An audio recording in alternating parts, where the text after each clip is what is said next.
these coined words were made up for the revelation. They are part of our downreach education that not only gives us unique coined words with etymologically rich significance, but also tells us how to use words we already have. Etymology is about getting to the true sense, the original meaning of something. It's the study of the original meaning, and it's particularly applied to words, and most often gets associated with Latin and Greek origins, but not exclusively.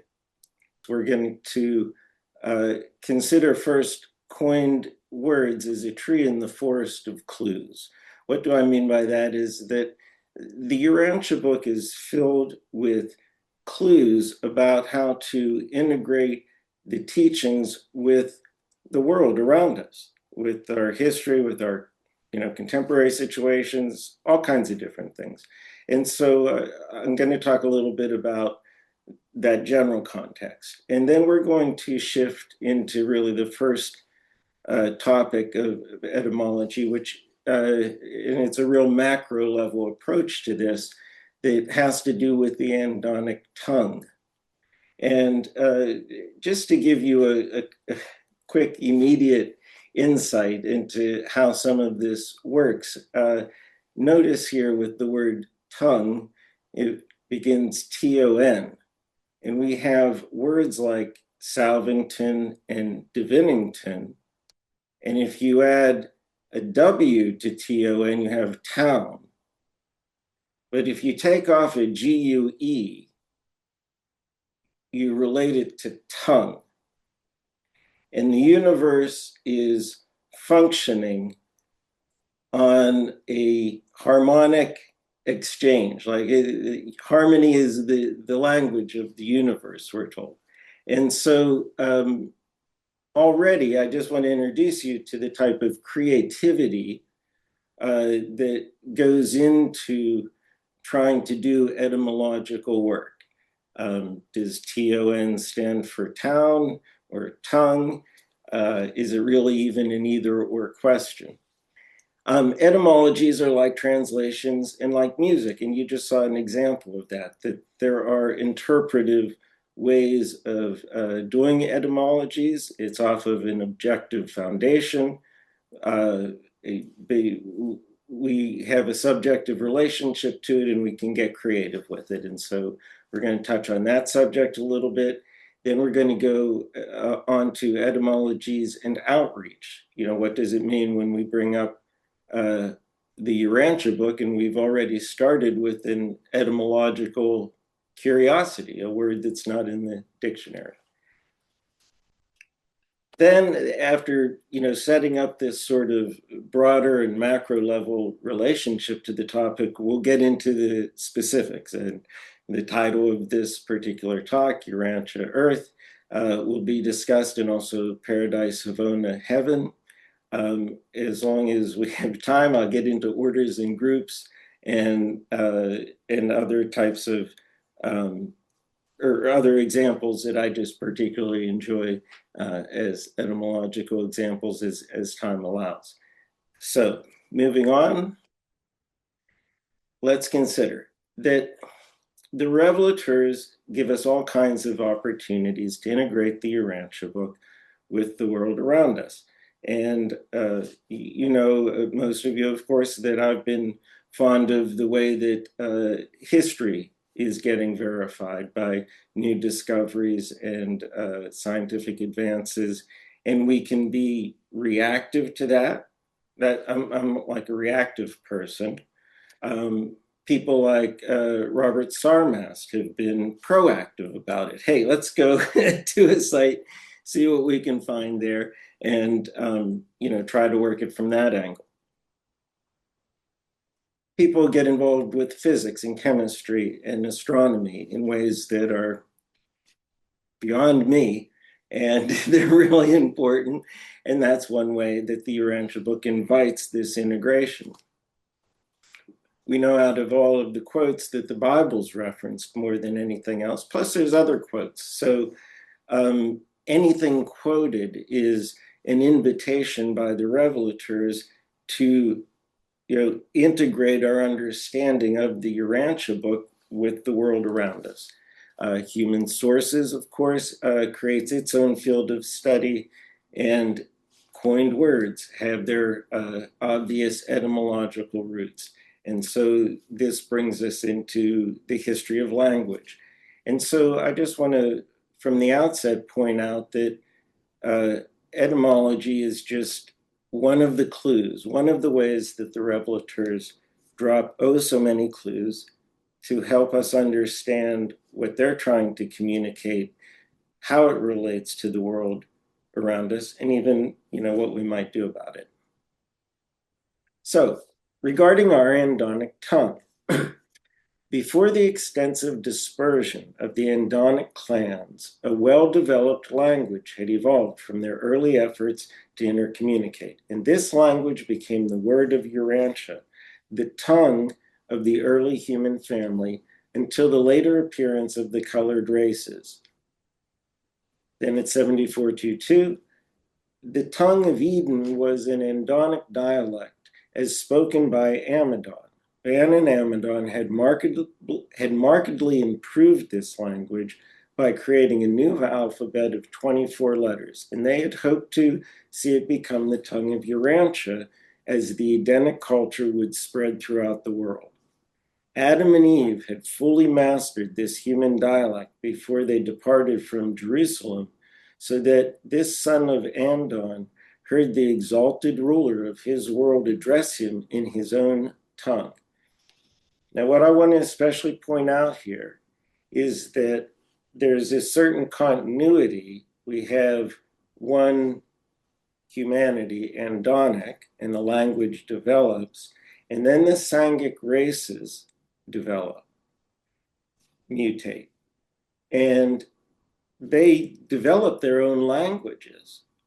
And so it creates a certain type of disconnect in our cultural evolution to have these superior races, more intelligent, and they've got these dominant genes that turn the Andonics their color, and it creates a discontinuity of the tongue. But Adam and Eve are actually maintaining that and doing that through the fact that, like the prince's staff, as it came through and combined with humans, were Andonites. They weren't from the Sangic races. So I just want to point out that, as I've been studying this, there's this interesting, continuity of culture that starts with the Andonites and then is preserved by the Adamites. The civilization of Turkestan was constantly being revived and refreshed by the newcomers of Mesopotamia, especially by the later Andite cavalrymen. The so-called Aryan mother tongue was in process of formation in the highlands of Turkestan. It was a blend of the Andonic dialect of that region with the language of the Adamsonites and later Andites. Many modern languages are derived from this early speech of these Central Asian tribes who conquered Europe, India, and the upper stretches of the Mesopotamian plains.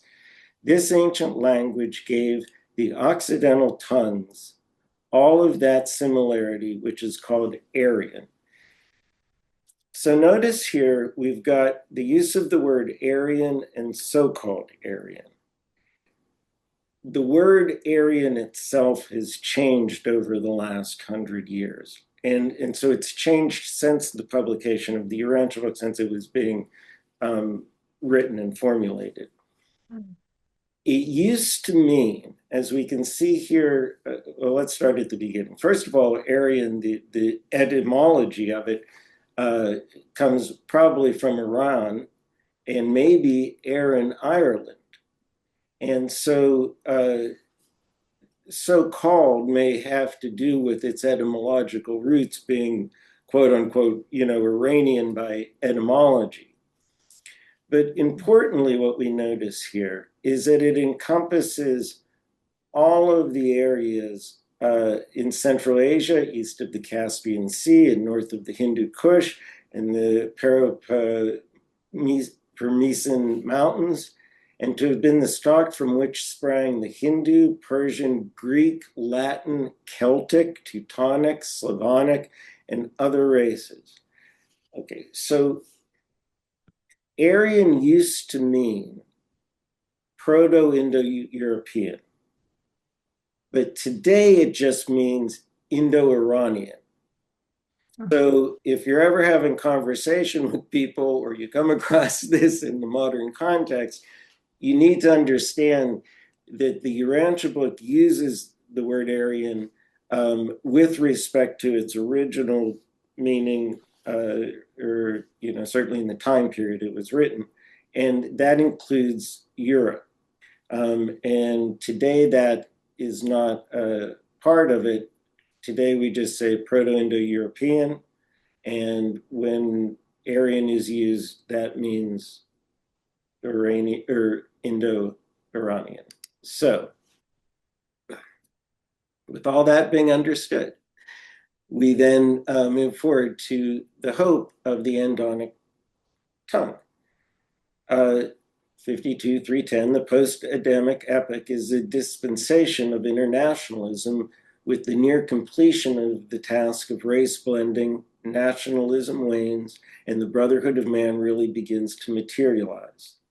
Representative government begins to take the place of the monarchical or paternal form of rulership. The educational system becomes worldwide, and gradually the languages of the races give way to the tongue of the violet people. Universal peace and cooperation are seldom attained until the races are fairly well blended, until they speak a common tongue. So this is a paragraph that's reinforcing the general idea that the Sangic races created discontinuity with the unique harmonic resonances inherent in the biology that originates a mortal group on a new planet.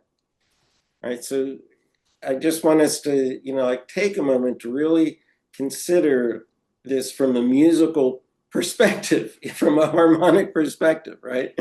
We've got a universe that's operating on frequencies and vibrations, and new planets are created, and there's experimental worlds, one every 10, right?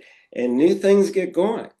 And the universe is interested in it in the same way, like if you're a musician and someone shows up with a new instrument, you think about how cool that is and how you can integrate it with all the other musicality you've already, got going in your life, right? This is, I think, part of the picture. And so this continuity that's being preserved through the etymology of coined words is, in this sense, a very special part of the revelation. Doing etymological work, like a translation or like music, is going beyond our own first language.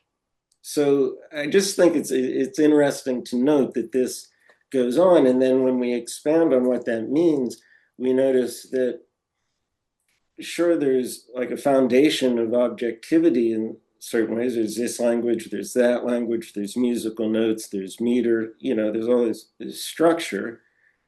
But when you get down to, expressing something, there's a lot of subjective interpretation.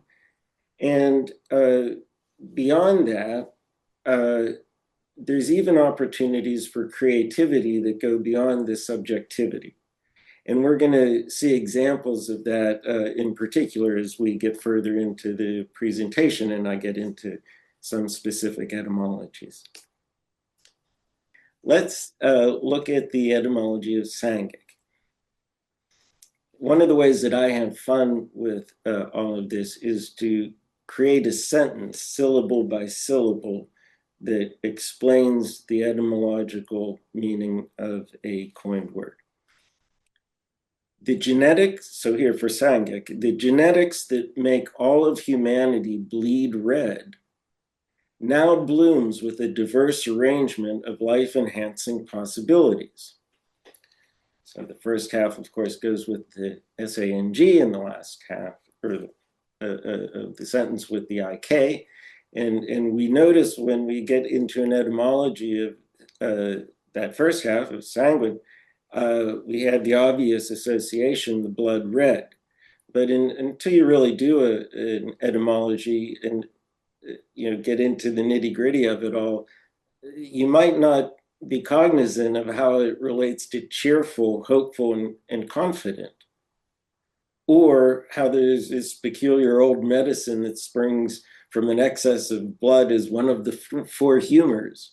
All right, so there's all kinds of stuff there that's just fun to learn about from the get-go on a fairly obvious and straightforward way of doing the etymology. But then we get to the IK, and the first thing I listed there was the Japanese art of formal flower arrangement coming off of Ikebana. And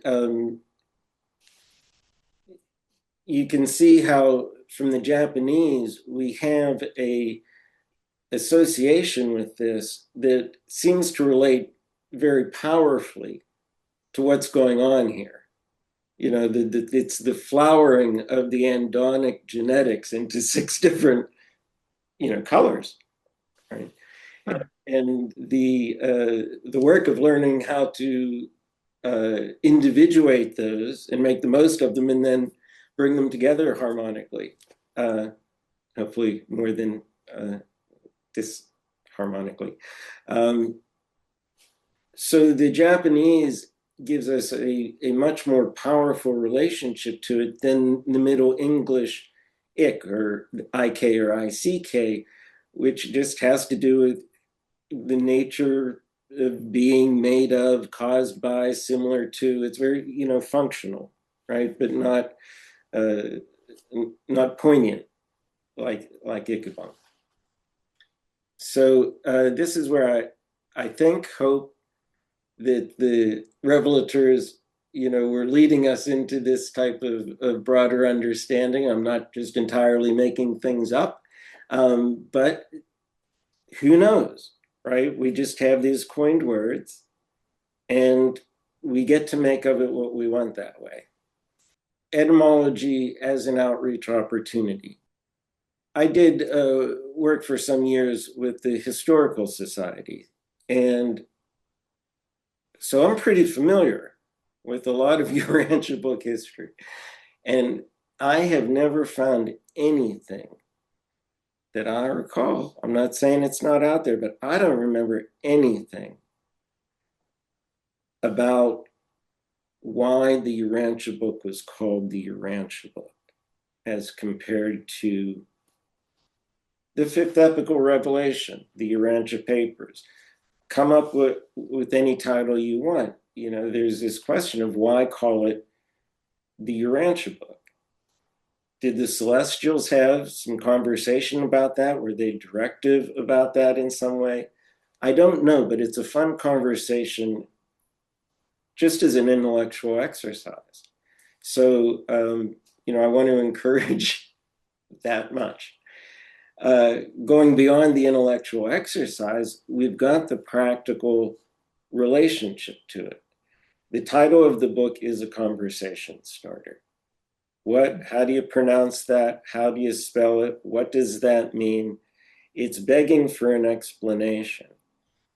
And typically, I think most people, give some quick explanation, but then move on pretty quickly, and then don't really dwell on etymology as this really cool aspect that reflects the brilliance of the authorship in so many ways. So I think it behooves us just to, ask questions and open ourselves to what are the potentials of using the title itself to really get the conversation started. And so that kind of leads into this third point of how can we improve our outreach skills by evolving our appreciation for etymological education? Do we set a good example from the start? It's been 70 years now since the revelation was published. And so as a Urantia community, I'm just noticing that we really haven't made much of this issue for whatever reasons. And, so I just want to let everyone sit with that and think what you want. We can bring it up later and talk about it if you like. On to the next slide. When it comes to, and now we're going to get into this specific etymologies, and starting with Urantia versus Earth. Why is it called the Urantia book? Maybe if we get a deeper appreciation for what's going on with this, we might take a whole different attitude in how we relate to the book and how we relate to others about the book. So right from the beginning forward, second paragraph, it is exceedingly difficult to present enlarged concepts and advance truth in our endeavor to expand cosmic consciousness and enhance spiritual perception when we are restricted to the use of a circumscribed language of the realm. But our mandate admonishes us to make every effort to convey our meaning by using the word symbols of the English tongue. We have been instructed to introduce new terms only when the concept to be portrayed finds no terminology in English which can be employed to convey such a new concept partially or even with more or less distortion of meaning. And then from 1843, consider, these triune rulers of the major sectors are peculiarly perfect in the mastery of administrative details, hence their name perfections of days. In recording the names of these beings of the spiritual world, we are confronted with the problem of translating into your tongue and very often it is exceedingly difficult to render a satisfactory translation. We dislike to use arbitrary designations which would be meaningless to you. Hence, we often find it difficult to choose a suitable name, one which will be clear to you and at the same time be somewhat representative of the original. So, with this in mind, presenting enlarged concepts and advanced truth, expand cosmic consciousness, and enhance spiritual perception, let's take a look at the etymology of earth. Well, it comes from Middle English and really relates to the ground, soil, dirt, dry land. And when it gets beyond that, we have it as something opposed to the heavens or the underworld. So right away, if we do an etymology on earth, we can see two good reasons right off the bat why it's not an ideal candidate, and doesn't work with this issue of even more or less distortion, and it's certainly not expanding cosmic consciousness or enhanced spiritual perception. And why? Because one, existentially and eternally, there is no underworld. That's the wrong idea. And number two, the name of our world is not dirt. It's more than that. Nothing more needs to be said. Urantia, known in the heavens as the world of the cross, is the etymology I've come up with. And of course, there's going to be some creative things there that go beyond standard definition or standard etymological study, and we'll get to that right away. But, first we notice obvious things, that the UR, the URAN, the URANIA has history in the Greek, and it relates to what's heavenly, what's earliest, right? It's contrasted. We see with Uranian that it's distinguished from the vulgar Venus of commonplace lust. So there's all kinds of cool things about that URAN, Uranus being the first planet discovered, all that. Then we get to the T, and here we can note that it is a fact that Urantia has become known among other neighboring inhabited planets as the world of the cross. So if we're doing an etymology, and the Urantia book has specifically instructed us how our world has become known amongst planets, that's something we can use, particularly because the IA at the end is a natural or an obvious word-forming element for making nouns, countries, diseases, and flowers from the Latin and the Greek. So that leaves a T dangling, right? So, it just invites an opportunity for interpretation. And I'll point out here, the phrase world of the cross appears 4 times, and note that the quotation and capitalization is never the same way twice. So in the first instance, we've got all of it in quotations, including the word the. In the second instance, the word the is not included. There's still no capitalization. Excuse me. In the third instance, we've got world and cross capitalized, but there's no quotation marks. And then we've got them capitalized with quotation marks. So what does this mean? I have no idea, but I am noticing that it's mentioned 4 times and never consistently. So, there we've got that. And that's why I thought it was quite right to incorporate it into the etymology.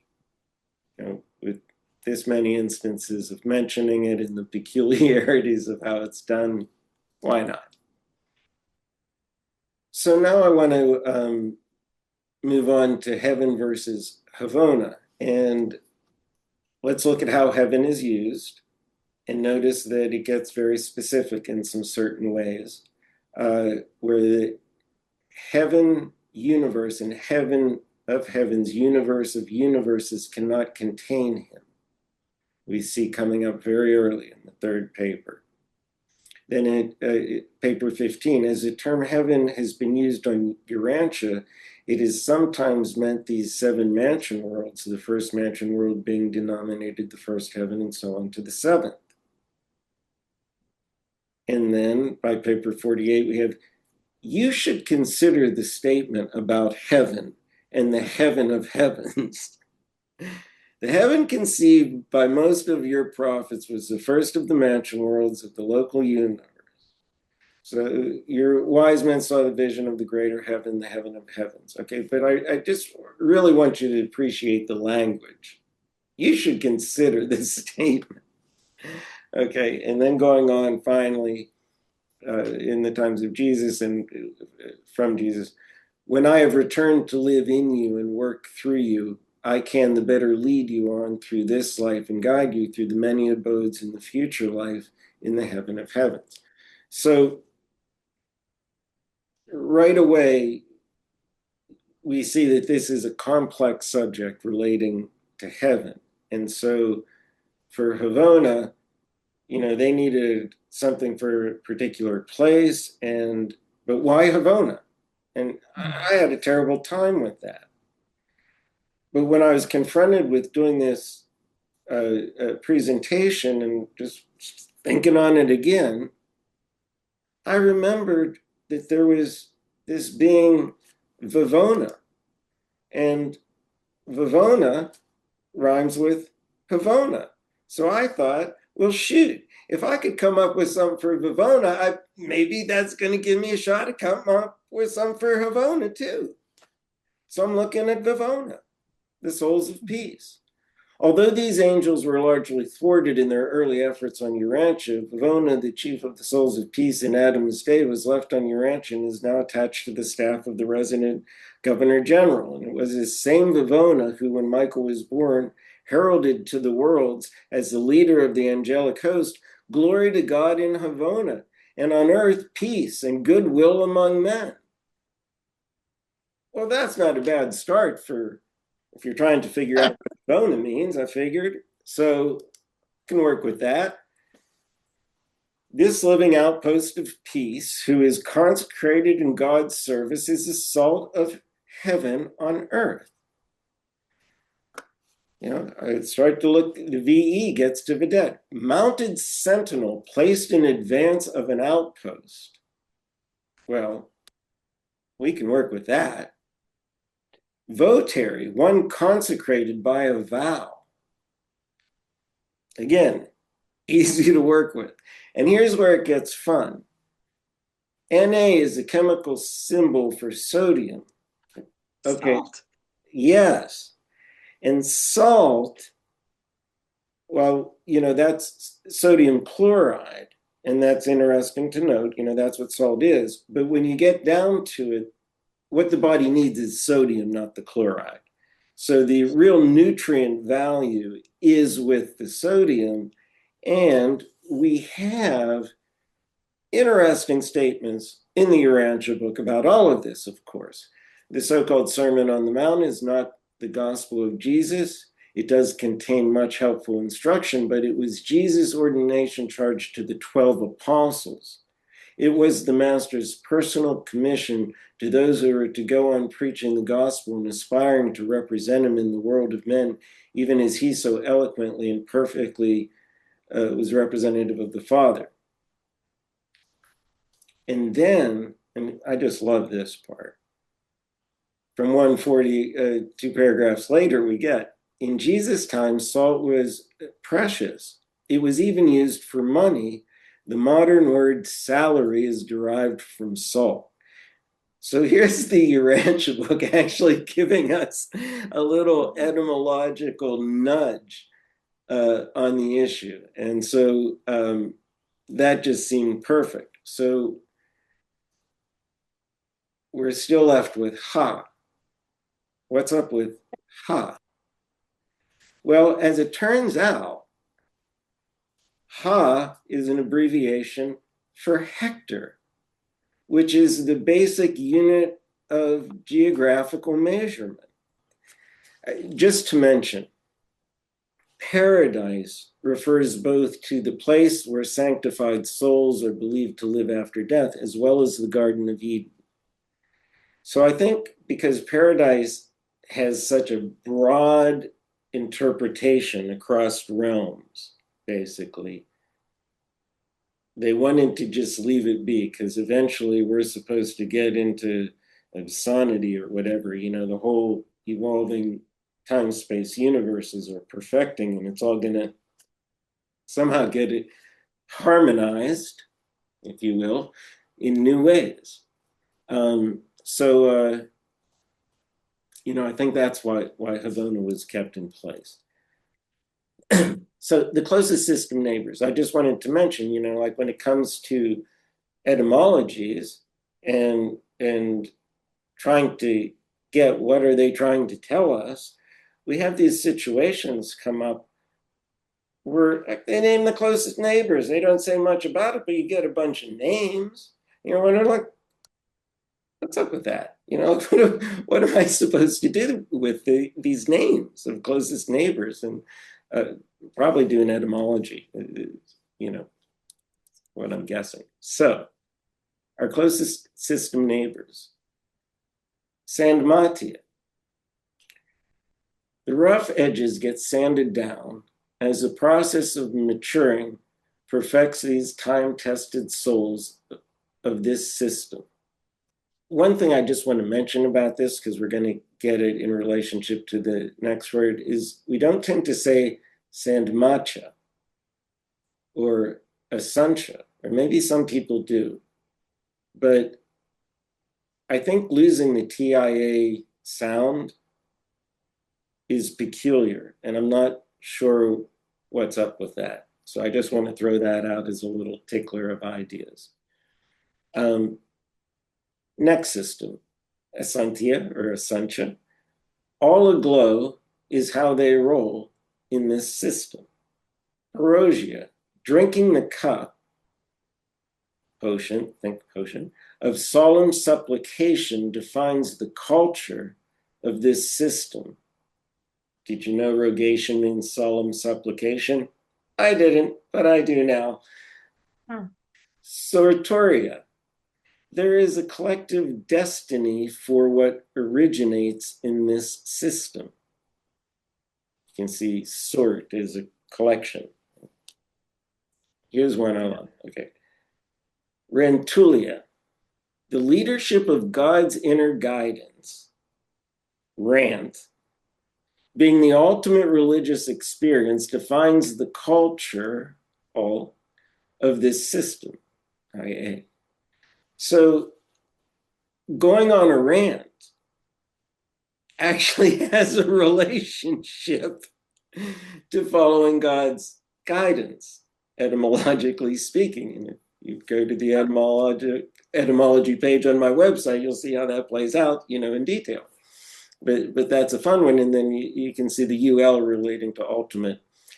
And then the last one, Glantonia. The way a tiny acorn does not fall far from the tree and then grows into being a mighty oak sets the tone, or shall I say, sets the tone in this system. Right? So, of course, Glen relates to the acorn. And again, here we see the opportunity to take TON as town or tone, and I definitely favor tone in these circumstances. So that, I think, does it. Beyond that, there's some favorites. Again, if people with questions want me to get into the favorites, we can do that, or we can go to questions. That's great. Thank you, Albert. I think it's a good time to open it up for questions. This is super interesting. Let me just host prerogative. What's satania? Because that's you just it's so close to Satan, right? Which has a negative implication for us. And is there some way out of Satan? Does it not just mean the place of Satan? Mm. Um, well, the first thing I want to say about that is it's important to notice our emotional reaction to the issues at play. That is, we have a place and we have a ruler and we have a name associated with the place and the ruler. Okay, and then we have free will, and then we have a problem. And I don't have some answer for this. Okay, just like straight up, I don't know what to tell you. This is challenging. It just is, and we can go to the etymology of satania. It relates to adversity, and people are generally not hearing that for the first time. He wasn't the system sovereign even, so that's a little bit even stranger, right? But let's see what you've got, because I'm sure it's more informative, because I didn't even know the struggling part that you just mentioned. Satania references paper 15. Jerusalem, the headquarters of your local system of Satania, has its 7 worlds of transition culture, each of which is encircled by 7 satellites, among which are the 7 mansion worlds of Urantia detention, man's first post-mortal residence. As the term heaven has been used on Urantia, it has sometimes meant these 7 mansion worlds, the first mansion world being denominated the first heaven, and so on to the 7. That's another reference to add to the ones we saw in the presentation earlier, right? By Chris Halverson, Satania equals the place of, i.a., adversity, Satan, and that maintains its personal character. Alternatively, the nation of adversity, Satan, literally the adversary in Hebrew, so the place of the adversary. So yeah, interesting. Adversity or the adversary. So what you're really seeing there, of course, is that I kind of threw up my hands on that. Chris Halverson had done something. I provided a Urantia book quote to go along with it for a little more context, and haven't done beans with it otherwise. I did the other 6, 7, or whatever it was, No, that's good. That's good. That's good. Yeah. right? And partly because I just don't know what to do with it. Like Yeah. I could write a little Halbert type etymological sentence the way I do with the other ones. It wouldn't give you anything substantially different than what you get from Chris Halverson, Mhm.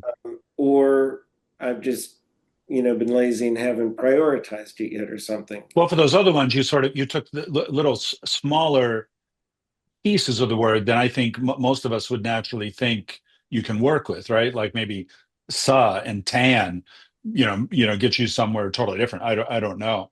Uh, so it's just it's a very creative, interesting process. I think But I can assure you that I tried and didn't get any. oh, okay, But okay, I mean, all right. So let's have some other people talk besides us. Jeff, something. Yeah, good stuff, Albert. This whole thing, the etymology of the words used in the Urantia book, sort of implies that they are making up words that particularly well suited to our understanding. Why Satan, why Lucifer, why Beelzebub. Um, so it isn't the vernacular of Uversa, likely. It's likely they're trying to get an understanding behind the term Lucifer, or their understanding behind the word Urantia, and correlate it with English as opposed to Russian or Ukrainian. I mean, so would you speak to that relationship, perhaps? yes, thank you for the question, because that question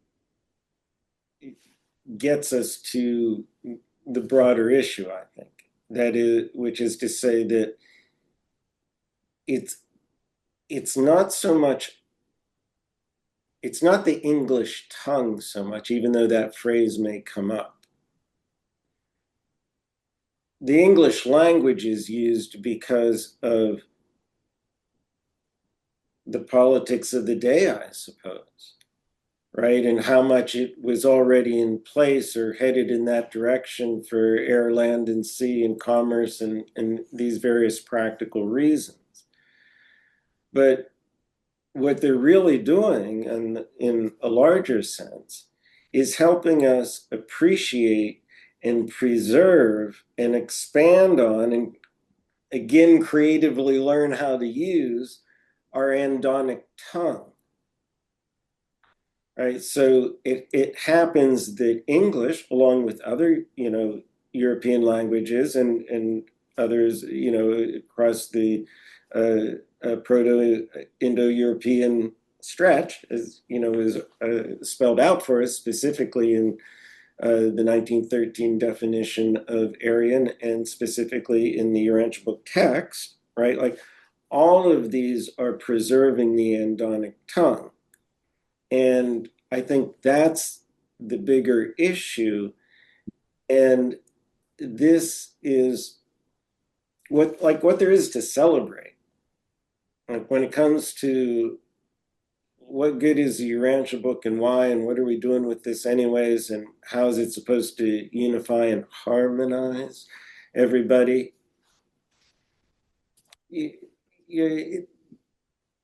Let me bring it home in a certain way, this issue of harmony and harmonize.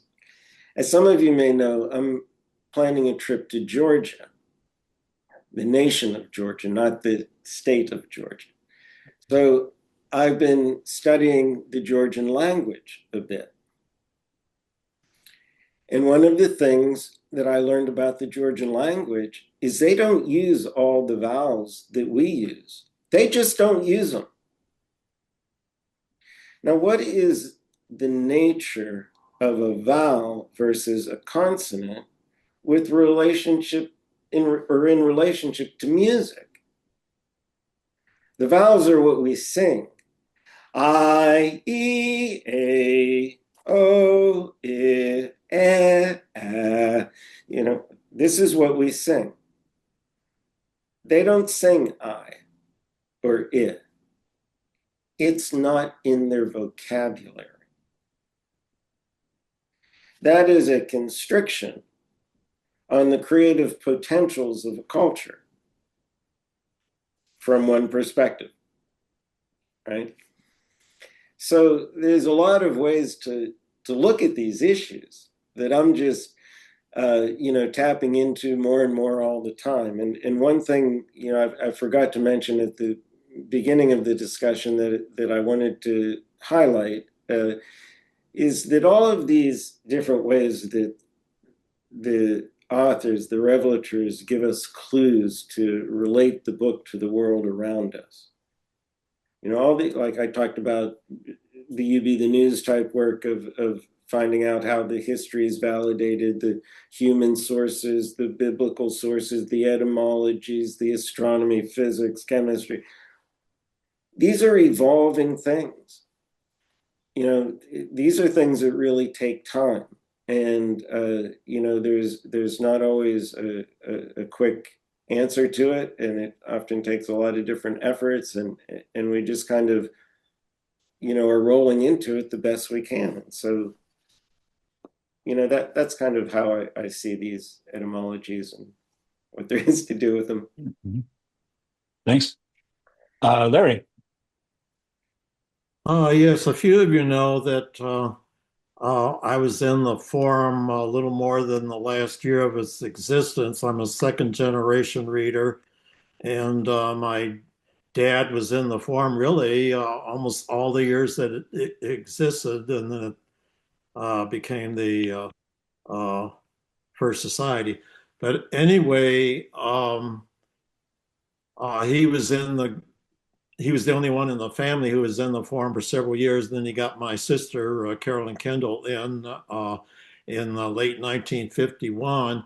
And it was along about that time that I didn't know what they were talking about at the Sunday meetings, but on my own, I began to wonder about the name of our planet. I thought Earth just doesn't sound like uh, that there really is the name of our planet. And so I kind of thought that there should be another name for it. So actually, it wasn't until my mom, I think, got into the forum on Mother's Day 1953 that I began hearing the word Urantia. And then I was told that that's the name of our planet. And I thought, oh, yay, hooray. There is a real name for our planet. And I remember discussing that with some friends in the forum, older couple about my dad's age, the Pritchards, Ernest and Louise Pritchard. I doubt that there's anyone here who knew them. And I mentioned that, and Louise said, yeah, better name than dirt. The other thing I'll mention, Albert, right at the beginning, you wondered whether Urantia was a conversation starter. And I'll tell you, let's see, it's been about 2 or 3 months ago that I was in one of my doctor's office. And this doctor is about a generation younger than I, and I know that she's from Northern California, and she's familiar with the town of Petaluma, where my oldest nephew lives. So I mentioned to her that I'll be attending a conference in the Monterey Bay area next July. And so she wanted to know what conference it was. And I said, well, it's a spiritual conference. And she kept pressing me. She said, well, what's the name of the conference? So I said, well, the Urantia Book Fellowship International Conference. And she said, the what book? And I said, Urantia. And she says, well, what does that mean? And I said, well, it's celestial beings for the name of our planet. And she says, I love it. And she is very active. She believes she's attended UFO conferences. She was at the one in Palm Springs, I guess it was earlier this year. So, I just started talking to her about the Urantia book. And before I left the office, she she was at the Urantia Foundation website looking up. So hopefully I have, maybe she's still reading it. But anyway, she just said, knowing that the celestials have a name for our planet, it just validates her own beliefs in life on other planets. So that's all I wanted to say. Thank you. It's a good story. Thanks.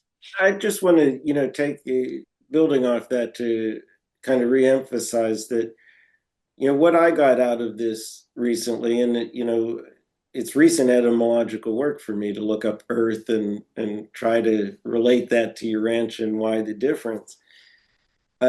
This business about an underworld, middle world, and spiritual world really is a problematic cosmology that is still alive today. And even if a lot of people aren't necessarily holding fast to it and articulating that as part of their personal cosmology, I think as Urantia book readers, it gives us a nice opportunity to say, well, they don't call it the Earth book because historically, Earth is like between the underworld and the spiritual world. And this book teaches that even though, there's free will and there's some problems that need worked out, there is no eternal underworld that we're constantly battling with. The universe is better constructed than that, right? And so I think, there's a new opportunity to communicate with people, now that I know the etymology of Earth and have it present in mind and can say something intelligent about it. Thanks. Let's see who's next. Richard. I had an interesting experience. This was back in the early 70s when I first started reading the Urantia book, and back in an era when it was safer and more permissible to pick up hitchhikers. So I was driving to work. I had my Urantia book in my car, and I picked up a young man who claimed he was studying linguistics at the university. He saw my Urantia book, he picked it up, and he pronounced it Urantia. And then he just started sort of thinking it over out loud. And he said, I think it has a Sanskrit root. I think it means the sunken one. And to me, that sounded like it fit so well, given our history in rebellion with, Caligastia and that whole scenario. And I thought, wow, yeah, we are. Maybe that's one of the ways we're known throughout the universe. So what do you think about that? All I can tell you is if we're going to compare a Sanskrit relationship to URAN versus the more traditional Greek Latin, I think we're better off with the Greek Latin. That just doesn't really seem, except for the T part of it, the world of the cross. So it's not like I can't make something up that will, relate that part of it. There are issues where Sanskrit comes into play for sure. I wouldn't deny that, at all. I think I've got some examples, but I don't know what to do with that one. That's a fun story. Thanks. Well, it's interesting. One of the things that's hitting my mind with this is there's many different ways to look at these, and they can both be right. I mean, they're not necessarily exclusive. Like maybe it does have that character from that from that language and the character from the other language, and it sort of depends on where you're looking. I mean, our words, we change them all the time, and words that used to be non-value judgment now have value judgments put on them, right? And vice versa. So it's an interesting thing.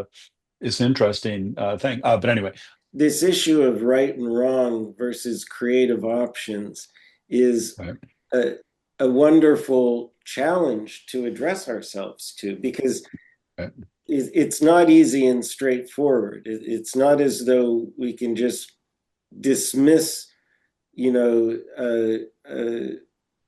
this issue of right and wrong and dichotomous thinking and fully indulge creativity. That's not exactly going to work either.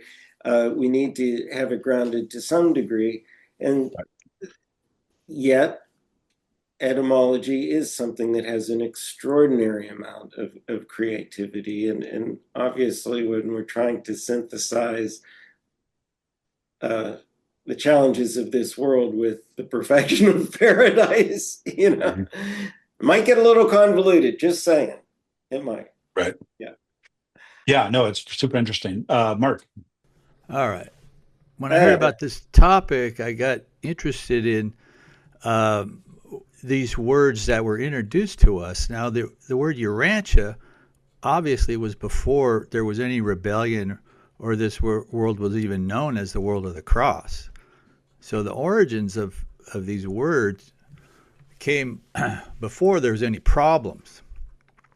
So I posted in the chat what my buddy ChatGPT came up with, and I thought it was a really pretty good summation.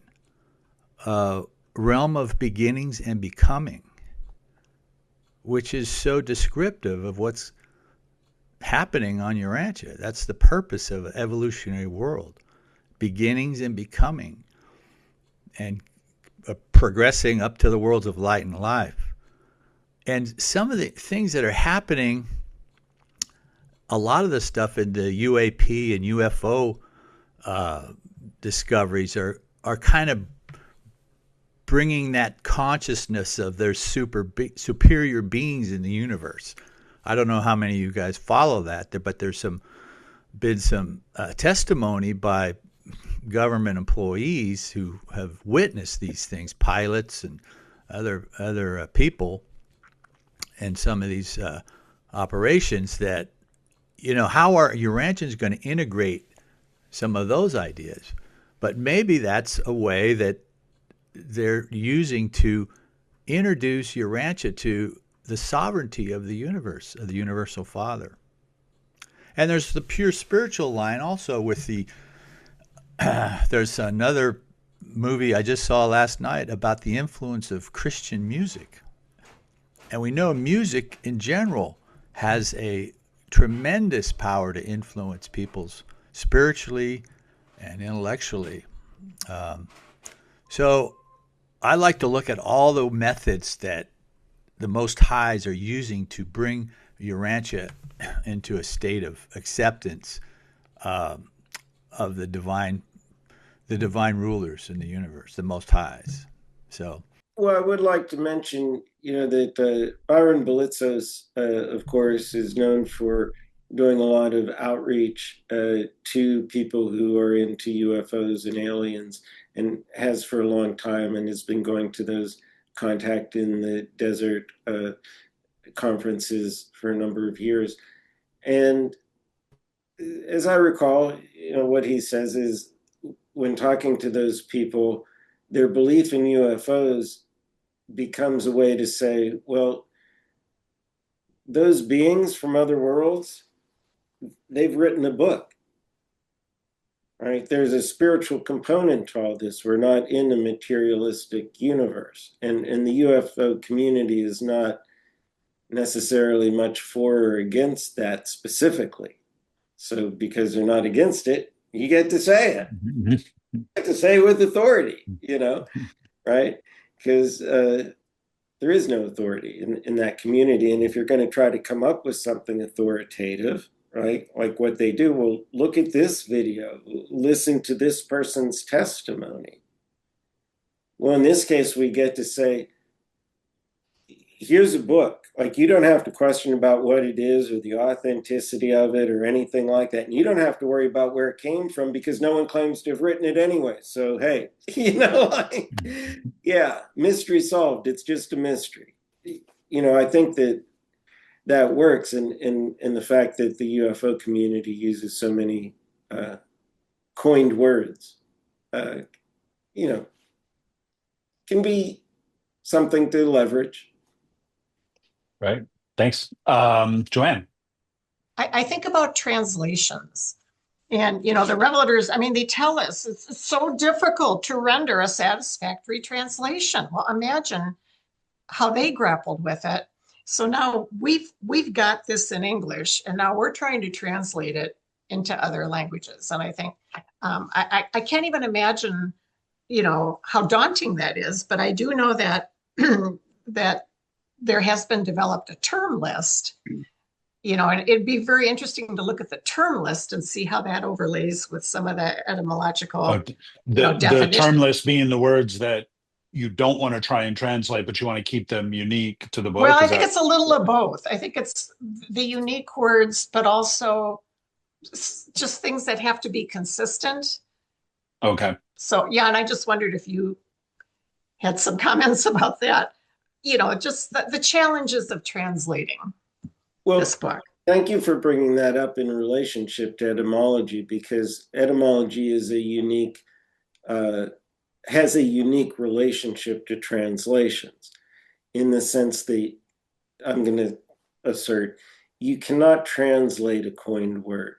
There is no translation for it that's even remotely acceptable.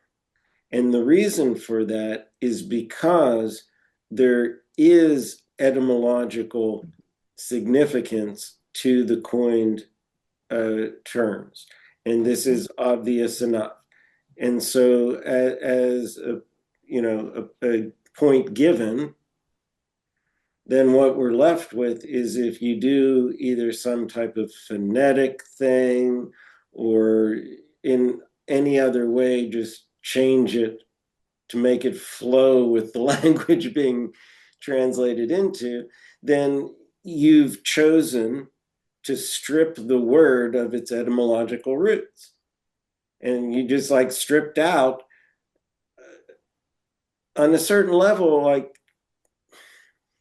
the most intelligent, brilliant part of that word, which is that the authors put in etymological significance. That's their creativity. They could have done it in any number of ways. And this goes to an issue that was brought up earlier. I don't think that, Rentulia, one of our neighboring systems or whatever, I don't think there was anyone saying that before the Urantia book was created. In other words, I think they made up words, coined words, and I think they're indicating as much. Like, if we don't have a word in English, we got to make something up. They're not saying, well, if we don't have a word in English, we're going to have to pull something from our dictionary of words that we've been using for a long time, because that dictionary of words probably isn't rich with etymological things. And, specifically, if you buy into the value of my etymology for Urantia, you're never going to find anything about known as the world of the cross. It's already been brought up. The time sequences, are challenging. You're going to have to account for when these words were originally made up, and Latin probably wasn't even invented yet.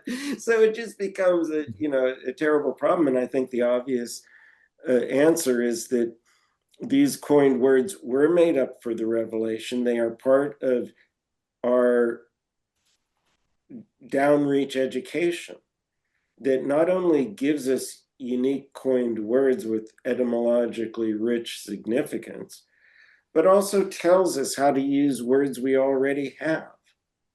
Consider that we're told how to use the word Neanderthal, right? It talks about how things congealed and got better, and new tribe was created, and they spread and were dominant. You should call them Neanderthals. This revelation is all over, teaching us how to use our own language more creatively and giving us direction on how to redefine terms we've already had in existence. I mean, talk about authoritative improvement. Yeah. Well, it's really interesting. We don't know if the word Urantia was used before the book by the revelation. Maybe there was some other sound that came out of their mouth when it said greetings, to the people of wherever, that made sense in whatever language they heard. But maybe it's also both, right? One thing I really liked about your presentation is that, that first quote, that the language was put in place, purposefully, or at least modified, and it's evolving towards something, a goal.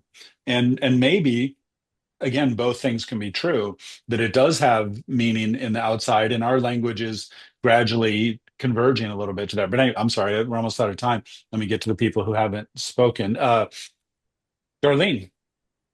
Now, when my grandmother in about 1958 era called the word Urantia, the group that met in Dale, Indiana, called it Urantia.